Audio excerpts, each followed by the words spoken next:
I would have left them with so many unanswered questions. I would have caused them so much pain, always asking themselves why. They would end up being born of guilt for my suicide about what could they have done different. And it just made me look at the whole thing completely different, which is why I had joined the Suicide Prevention Task Force.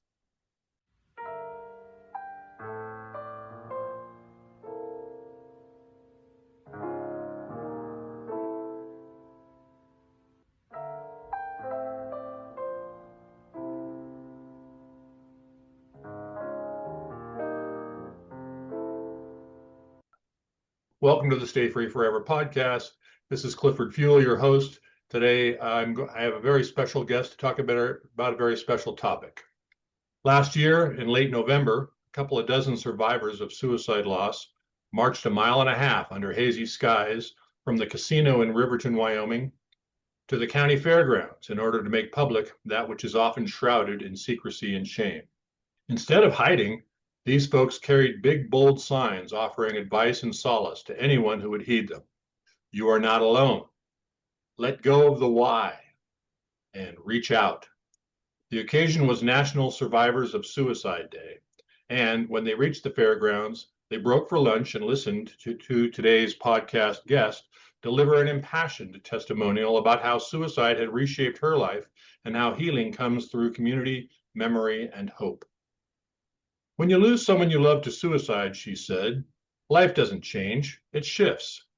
The world keeps spinning, but you feel like you've stepped off of it. The pain, the questions, the guilt come in waves. I remember thinking, how do I even begin to move forward from this? My guest today is 40-year-old Jamie Bolte of Riverton, who works as a case manager in Fremont County for people and families who are striving towards stable, independent living and who, to achieve this, need skills training as well as help connecting to a variety of services. Jamie was born with a twin sister in Kokomo, Indiana. The twins have an older sister and a younger one, all daughters of a career Air Force man who retired working for the U.S. Postal Service, and a mom who worked at the massive Archer Daniels Midland train yard in Decatur, Illinois, until her passing in 2005. As a kid, Jamie excelled at the violin, volleyball, and mathematics. Early on, she thought she might like to grow up to be a medical examiner.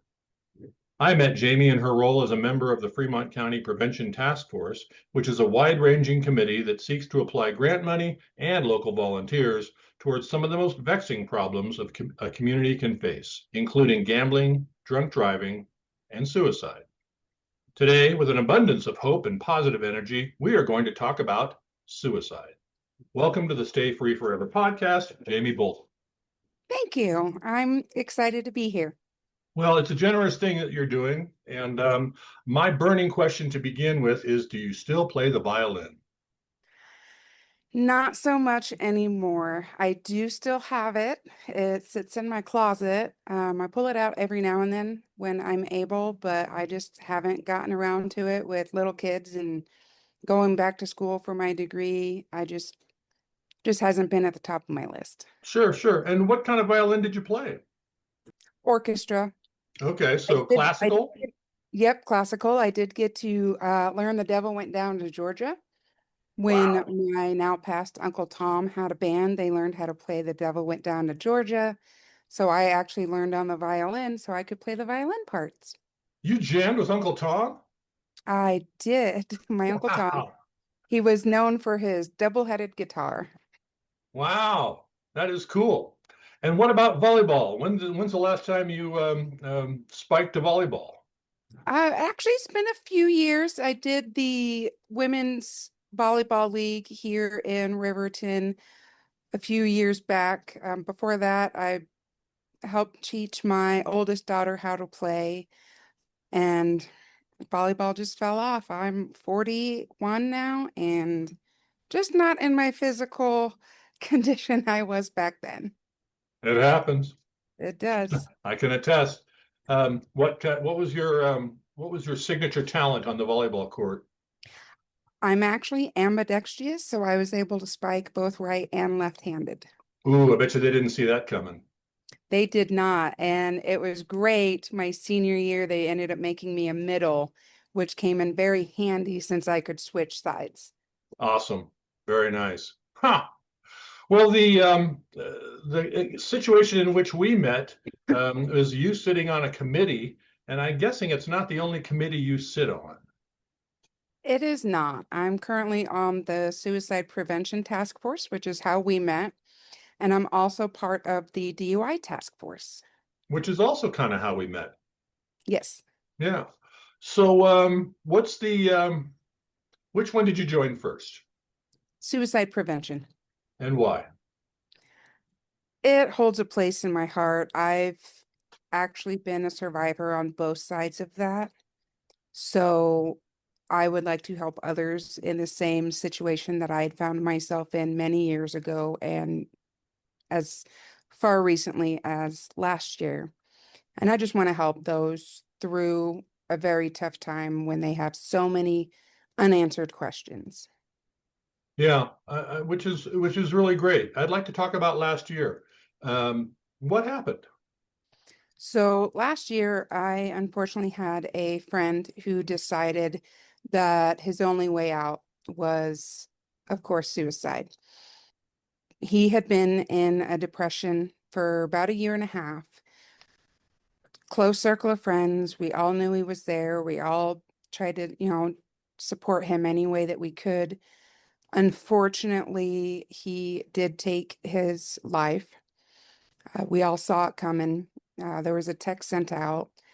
So we were notified through text, and unfortunately, the body was found when the cops were called. I see. Well, in the say his name motif of the current era, um, would you feel comfortable honoring his life by telling a little bit about what made you his friend? So we actually met at one of my friend's bachelor party getaway weekends down in Denver.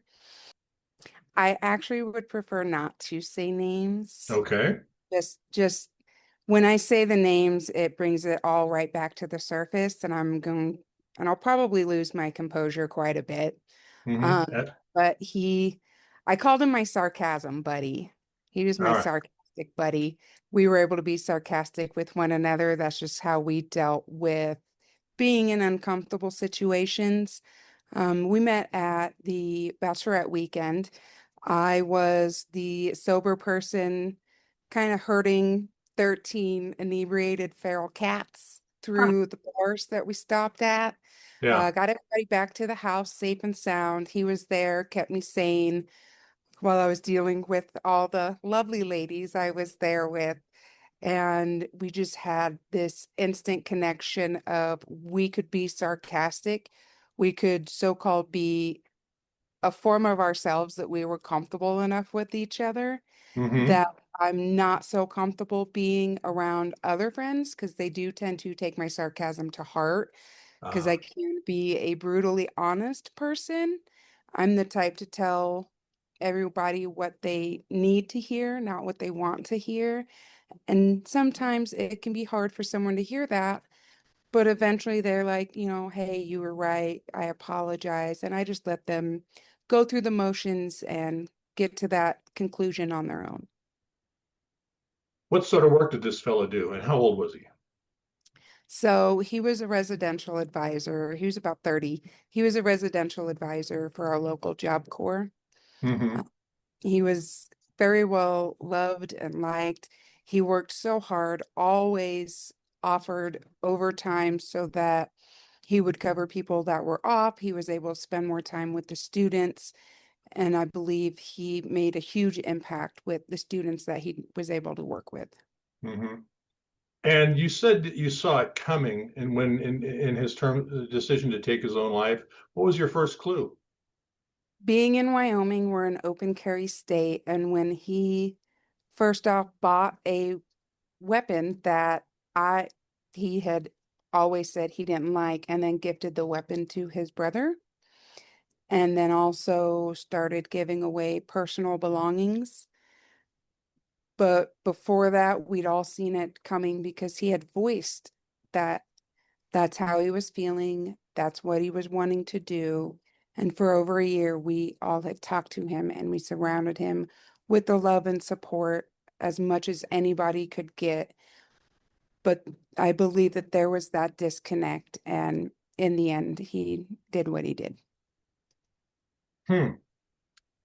Do you have any idea as to why? None of us really do, because he was surrounded by a lot of love, and we all would, if he was in a bind or in that space, we would all drop everything and go and hang out with him, spend time with him, support him any way that we can. And he just did what he did, and none of us will ever have the answer. All we have is the text that he was going to do it, call the cops, and where to find him. I see. Did your sarcasm buddy ever crack sarcastic about his own plans? No, he was never sarcastic about that. Our sarcasm went more along the lines of joking with each other. And of course, all the normal, lovely ladies that we hang out with. I'm in a group of 5 best friends that are all girls that were real close with him too. And it was just kind of like a sarcasm in the group about each other. Mm-hmm. Mm-hmm. Not so much about real issues, because I find real issues not something to joke about or be sarcastic about. I'm just blunt about those. Mm-hmm. But yeah, What have you taken away from your friend's death? that no matter how much love and support one can have, it's never a guarantee that you can walk someone off that ledge. If you had it to do over again, would you do anything differently? I don't know if there is anything I could have done differently or anybody else could have done differently. This was a decision that he had been thinking on for a long time. And I think in the end, it would have ended the same. Was he a man of faith? No, not really. He was more of the nature, just kind of go with the flow kind of person. Mm-hmm. Mm-hmm. You didn't sense a spiritual direction in his life. I did not. Yeah, yeah. You mentioned that you're a double survivor. Um, what tell us what you mean by that. So I have survived many of friends and a couple of family members that had committed suicide. And in high school, I even attempted. Looking back now, I'm glad I didn't actually Mm-hmm. pass due to suicide because my life has gotten a lot better. However, back in high school, everything came to a head and I attempted it myself. And how did you attempt it? Pills. And did you take, obviously you didn't take enough, but did you intend to take enough, or do you think it was a cry for help type attempt? I actually intended to take enough. I ended up being found by my sister and got my stomach pumped just in Ah, time. so you might have taken enough. Yep. Oh, I was told I definitely took enough. Oh, okay. All right. Wow. And younger or older sister or twin sister? Twin sister. And did her spidey sense tingle? She actually had plans that night that fell through, so she came home earlier than she was expecting. And she said that she was happy she came home earlier because she had a gut feeling that she needed to be at home. Interesting. And what was the immediate aftermath of that like for you? Did you awaken in the hospital? I did. And how was Um, that for you? it was kind of a whirlwind. At first I was upset that it was a failed attempt. And for a while, there was therapy and a lot going on within my home life, within our own household, which is why. So when I woke up, not only was I upset about the failed attempt, but then I was thankful because when my twin sister was talking to me about it, it just happened to be one of those that at that moment I realized the pain that I would have caused. And I didn't want to be the cause of the pain for my sister. Wow. As the days unfolded, Yeah.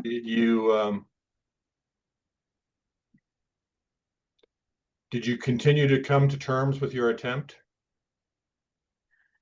I came to terms with it because I believe um, I would have still had the ideology without the attempt. However, with the attempt, I came to terms with the fact that I would have left them with so many unanswered questions. I would have caused them so much pain, always asking themselves why. They would end up being born of guilt for my suicide about what could they have done different. And it just made me look at the whole thing completely different, which is why I had joined the Suicide Prevention Task Force. How did you hear about the task force? So I heard about the task force through a couple of good friends of mine. There's the now board president, Patty Granlund. She was just a member of the task force, just like I was at the time.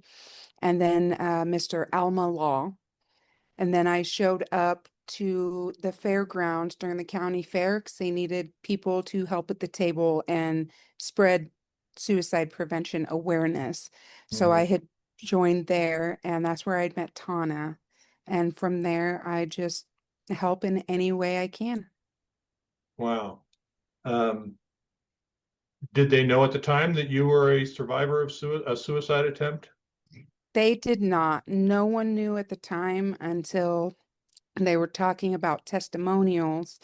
And me and I had disclosed some of the information to Patty, and then I wrote a testimonial. I sent it to her. She got emotional, and then she said, "You should really do this." And I struggled with it for a little bit for the fact that I'm not used to public speaking. Um, but I finally came down to the point I was like, you know what, if I don't tell my story, if I don't put my words out there, then no one no one will understand. Mm-hmm. So I Mm-hmm. did what I did. Right, right. Did you ever at some point, did you ever at some point kind of wake up and say, wow, that was really stupid? Yes, When I did that did. happen for you? That point didn't happen until May 18th of 2006, Talk about that day. the birth of my oldest daughter.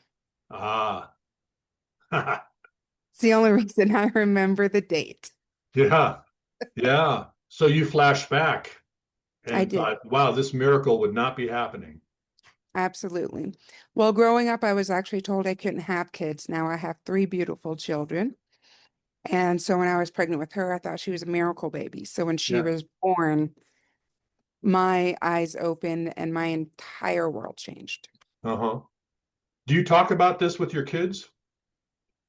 I have, not in great detail, but they know that I've been on both sides and that as a mom, I'm always there, no matter if they want to share good news with me, if they need someone to be a soundboard, if they need someone to talk to, that I'm more than willing to put up my time for them. I'm more than willing to get them into therapy if that's what they need. So they kind of know the background Mm-hmm. and without the deep details.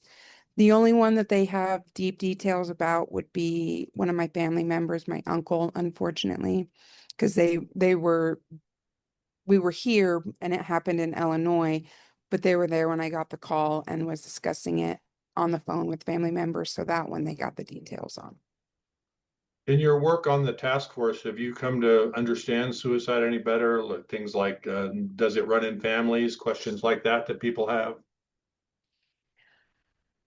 I don't think it so much runs in families, but I do see a correlation in the feeling of being overwhelmed and anxiety and depression and just the burden people feel that they can't get out from under, which is very huge, especially with the economy the way that it is. It's just some people can't get out of the financial struggle that they're in, no matter how hard they try, and they think that would be the only way to financial freedom for their family.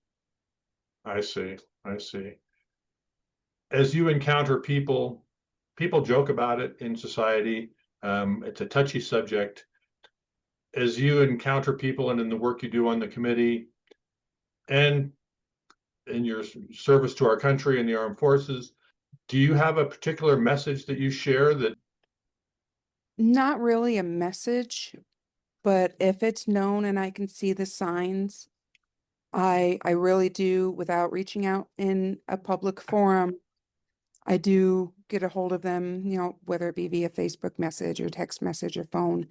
I do reach out to let them know, hey, I've been there, I've done that, I've survived. Reach out to me, let's talk, what's going on.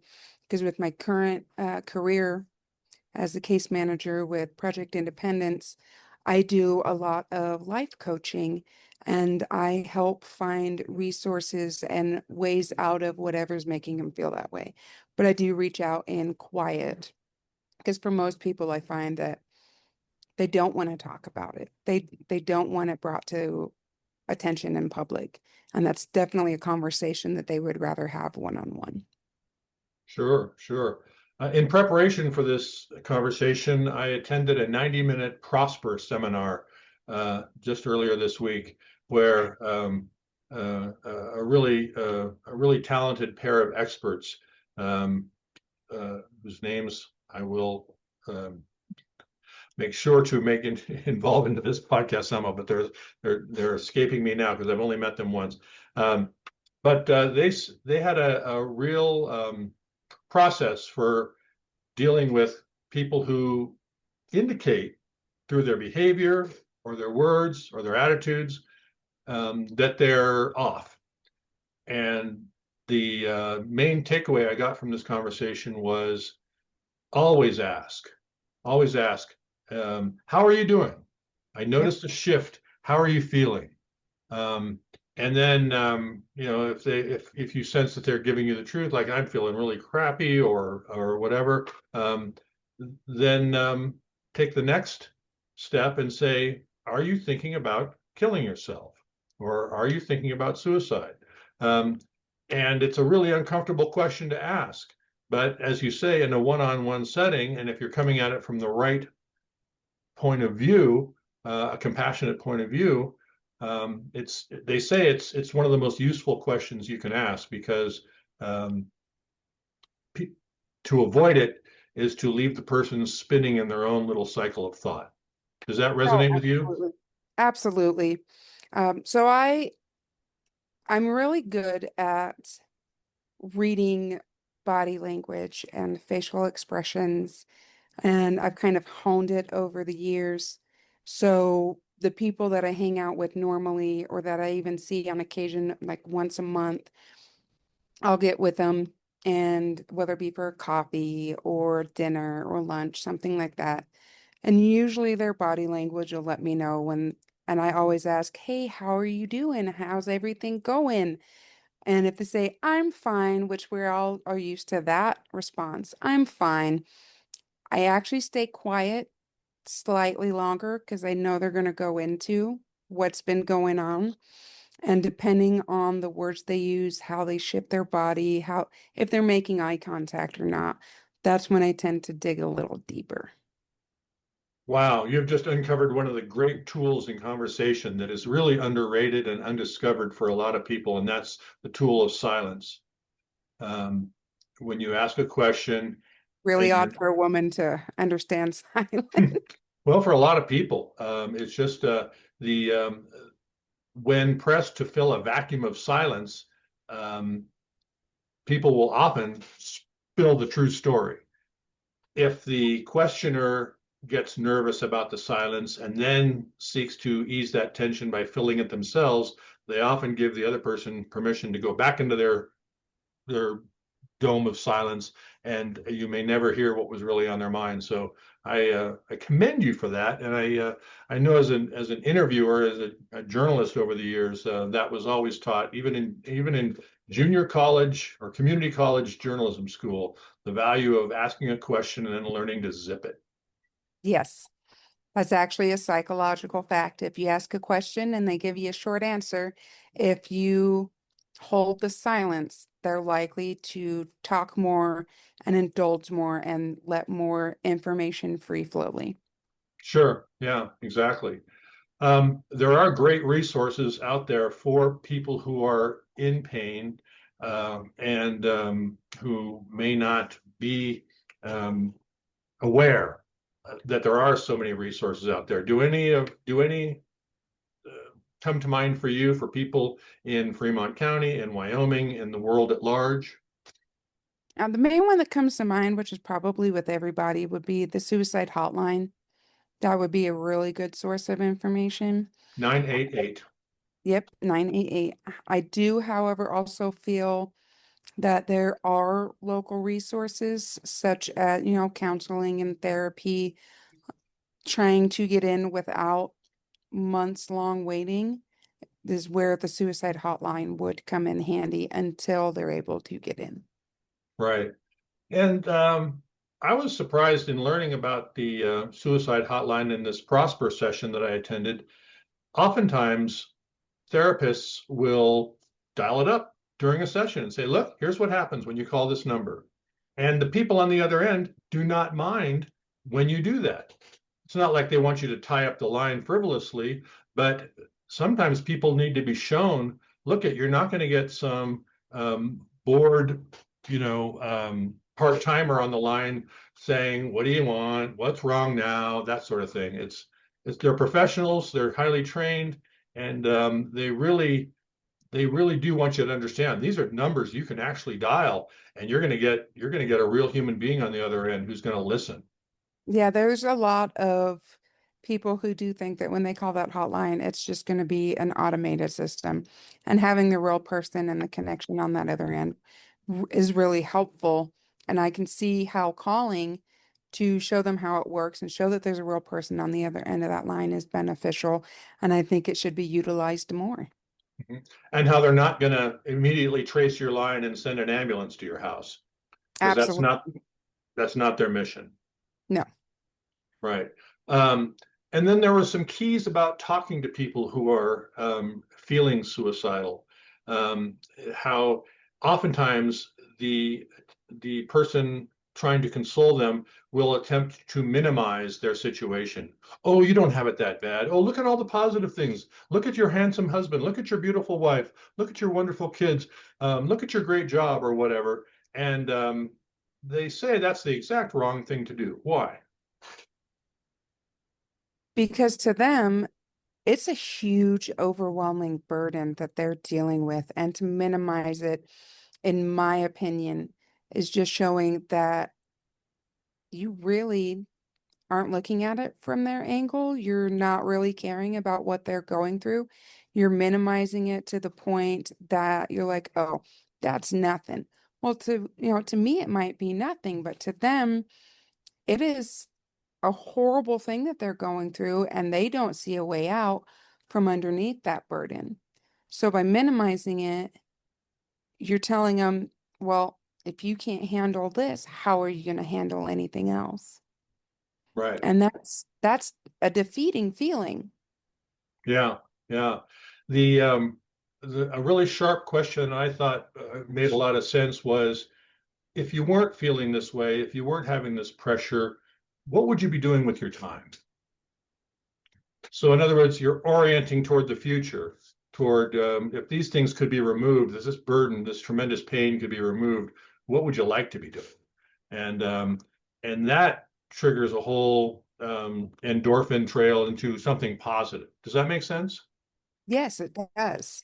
I think asking that question breaks them slightly out of where they're currently at, and they're looking at something that they would be doing that has their attention, has their focus, something that they enjoy, brings happiness back into their life.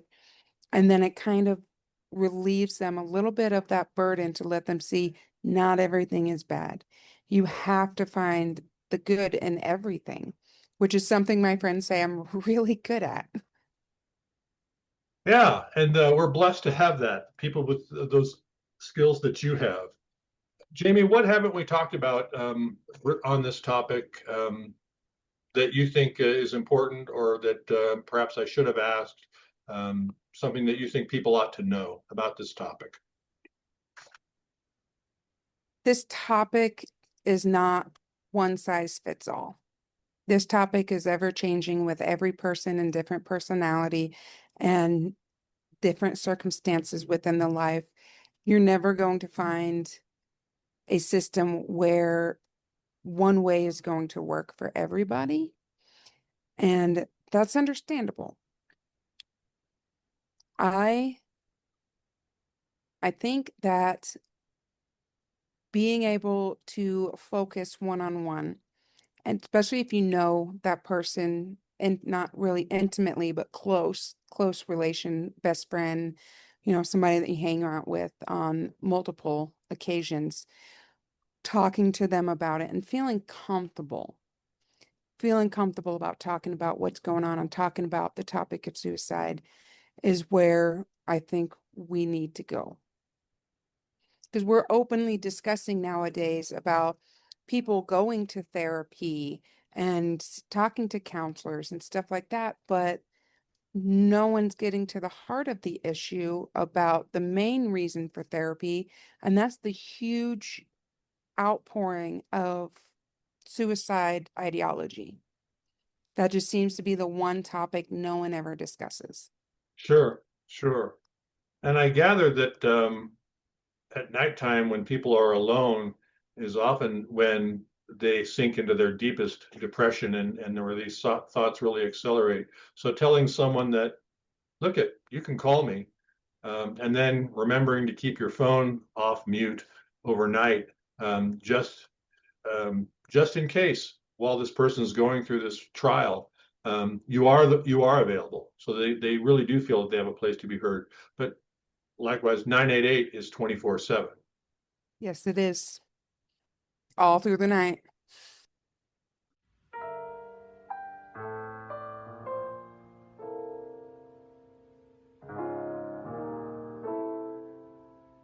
Jamie, as you know, there are three parts to the Stay Free Forever podcast. And the second part has me read a quote or a passage from some coursework that a student has done with the Stay Free Forever cognitive behavioral courses, and we discuss. Are you open to that? Absolutely. All right. This is from a substance abuse workbook um, completed by a Native American woman who said, this course was helpful. It opened my eyes about different topics, gives me an understanding of how to deal with things better. The question is, what could you do in your life to help others? Because they say that when you are feeling depressed, one of the easiest ways to alleviate depression is to do something nice for someone else. And so this question is asked in many different ways. I would help others pick themselves up and teach them to love themselves and appreciate the little things in life, support and validate others. Easier said than done, no? For some people, yes.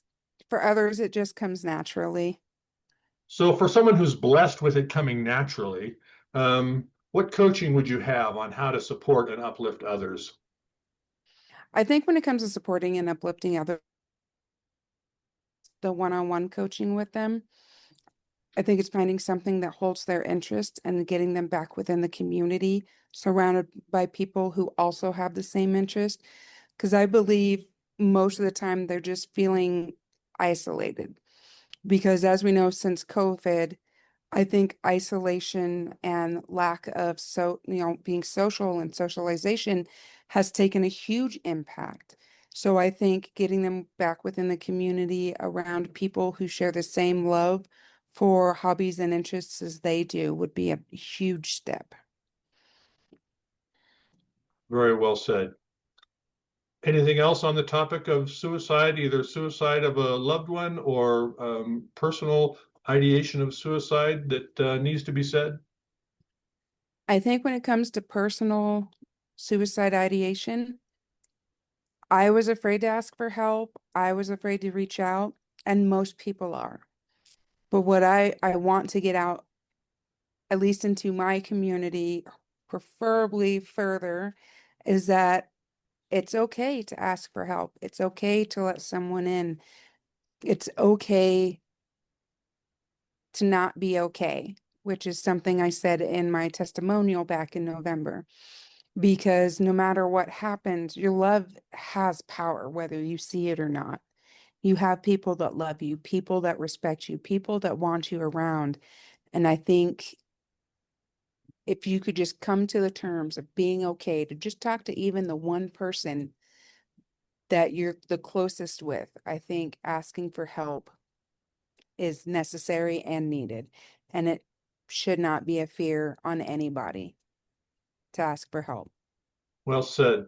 The one time one of the times my life touched a suicidal individual who did complete their passing was in a work setting when I was managing a U-Haul business and a storage facility in Colorado, and all of a sudden I saw ambulances and fire trucks parked outside, and it turns out there was snow on the ground.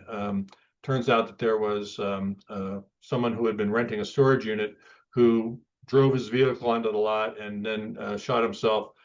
So I was talking to a first responder who had said he had covered many, many suicides up in the Aspen area. And I asked him what he thought about suicide and why people did it. And his thought was, when you're in that dark space, you have a feeling that your options are this thin, and I'm holding up my hands an inch apart. You see a little strip of options that is so not related to reality, because in reality you have 360 degrees of options all the way around you. But in Absolutely. that mental space, you're only seeing a few options. And to your point of asking for help, it's recognizing that, okay, I'm in this dark space. The people who have studied this know that there are a lot more options in front of me than I'm seeing right now. And so to take it on faith that reaching out to someone in any direction is a positive move before you make a move that is your final move. Does that make sense? Yes, that does absolutely make sense to me.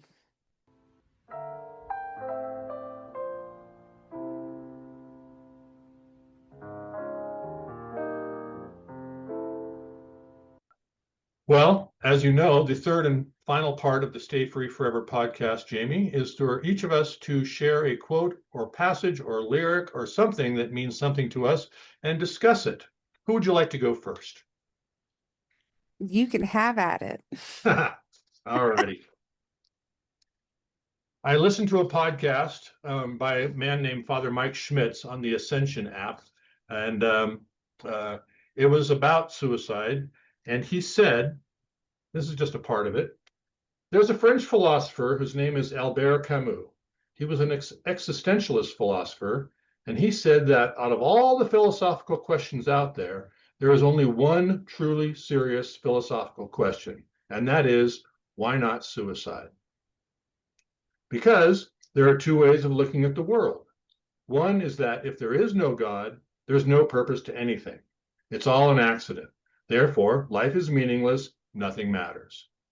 The other way of looking at the world is that if there is a God, there is a purpose to creation, and that even if I can't find the meaning in the moment, I know that everything matters.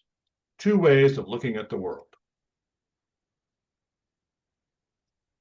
Now, I got in trouble from a judge on this podcast once when I said to him, "What do you think of that, Judge?" And he said, "Wait a minute, that's your quote. You're supposed to tell us what you think." So I will not make that mistake again. What I gather from this passage is that Father Mike is trying to get us to simplify this great big thought about, should I end my life or should I not? And if I have a remote sense that there is a higher power, that the creation was done on purpose, then by extension, my life as part of that creation has purpose. And therefore, I should weather the meaning in the moment, even if the moment is meaningless to me. I should weather that and realize that something else more productive and involving me will occur. That's what I take from that. What do you take from what he said? I definitely believe that there are two ways to look at the world. Luckily, we've been blessed to find the good things, and we can look at the world one way where we can show the nicety, we can be the ones that people lean on. And then there's the other part where all you see are the negatives. All you see is the bad. But I also believe that there's a third one where you can see both. And I think that's very few and far between for those that can see both. That would be a real talent. But I think that there's multiple ways to see the world. And bearing down that those are the three main ways, I definitely would have to agree with that statement that those two are the main. Are you a woman of faith? So I was actually raised Methodist. My grandmother often performs the Father's Day Mass for the Wesleyan United Methodist Church back in Illinois, where my parents are from. So faith has always been big within me. Do I go to church weekly? No. I I pray and I do my faith on my own time. I don't do Mhm. it every Sunday at a specific time every week. I don't think that's the way faith works. But do I believe in God? Yes. Do I still pray to him? Yes. Sure, sure. And it's a really big part. And you have even atheists who do not believe in suicide, who say, if it is faith that will get you through, by all means, have at it. And it doesn't require. I'm not talking about the functions of faith, like you mentioned, church attendance or Yeah. whatever, but having believing in a spirit that connects us all. Shall we put it that way? Yes, Oh, absolutely. all right. Well, I'm sure Father Mike would be pleased with our little conversation on his dissertation. What have you brought to the table? So I live by the quote, and I've lived by it for a while. It's actually from the fourth, fifth century Roman. It's "Sic vis pacem parabellum." For those that know, it's if you want peace, prepare for war. Because I believe even internally, if you're going through that struggle, it's a war within yourself, and there's no way out of it. You got to go through it. You got to fight that battle, and on the end, you're going to find the peace. Because every step of the way, you're going to have hardships. It's not an easy road to live life. It's not. But you have to fight that battle, and there will come times of peace where you are joyous and you are living in the harmony that is your world. So my absolute favorite quote is "Sic vis pacem parabellum." If you want peace, prepare for war. Sic vis pacem parabellum. Yep, Did you have this thought in mind when you were in the military? absolutely. And where did you I've find this had quote? I actually found this quote in high school when I took Latin for 3 years. Wow. Yep, And it was brought to our attention my sophomore year. mhm. And since my sophomore year, it's one of the quotes that I absolutely love because you can take it into the aspect of everyday life. Wow. And briefly, because we only gave scant attention to your service to our nation, could you talk a little bit about that? So I actually joined as a 98 Bravo. It no longer exists. They only go up to 35 now, but I was a 98 Bravo as a counterintelligence agent. Which branch? The Army, Okay. sorry, U.S. Army. Fort Leonard Wood was so much fun.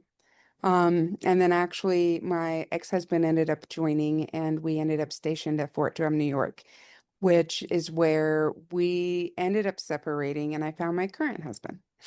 I'll be darned. So, what do you take away from your service in the military? Steadfast.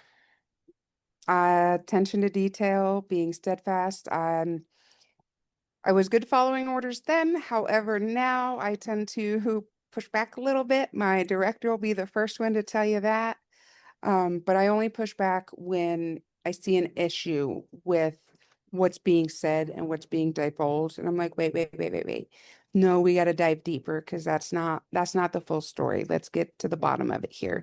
Because when I discuss something about work and like processes that are currently changing, is I ask questions. He's like, hold on, I don't have that yet. And I'm like, well, I need details. Like I need to know how everything's running.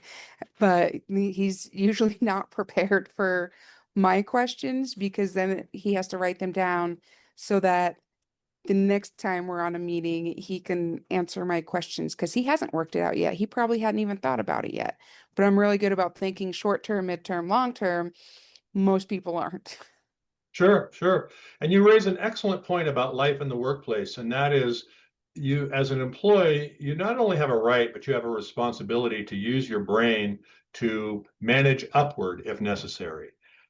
Because your boss, even though they're your boss, they're only a human being. And to your point, they always don't consider everything. No one's able to consider everything. And that's why you're a part of the organization to contribute. And you can do it respectfully, but you can do it firmly to say, I disagree with that, or I have a question about that, or have you thought about this? And in so doing, you establish yourself not as a troublemaker, but as a more valuable member of the team who's willing to speak truth to power and thereby elevate the whole mission. Yes, because I believe the bigger the group, the more points of view that you get, and the better it will make us all in the end. Well, So, I'm sold, and I was already sold, but now I'm even more sold. And I want to say thank you to you, Jamie Bolte, for being such a stellar guest on the Stay Free Forever podcast. And I hope that people out there will remember a couple of things. One is, Sic vis pacem parabellum. which means, If you want peace, prepare for war. and that war can mean, An internal war, a war in your finances, a war at work. It's any aspect of your life that you find hard. You're gonna just have to fight through it, fight that battle, and when you come out the other side, enjoy your peace. because there will be peace again. Absolutely. And the second thing is what three numbers? 988. Thank you, Jamie. It's been great. Thank you, Cliff.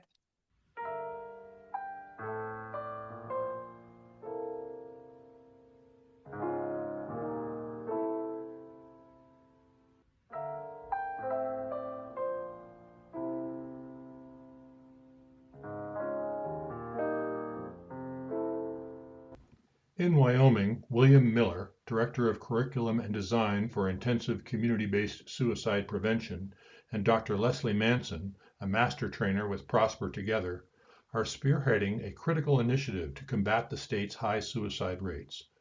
Working in alignment with Governor Mark Gordon's office following a successful request for proposal, they are implementing evidence-based, community-driven strategies designed to move suicidal prevention beyond clinical settings and into the heart of Wyoming's cowboy state culture.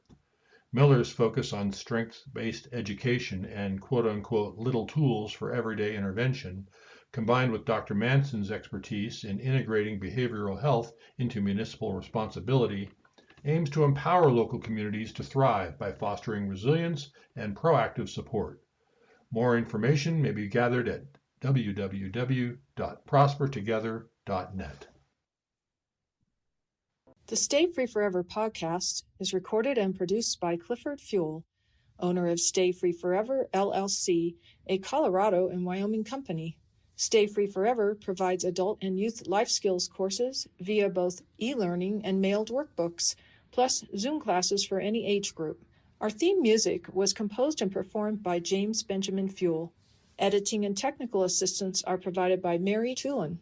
My name is Molly Moore. For more information, go to stayfreeforever.com or email clifford@stayfreeforever.com.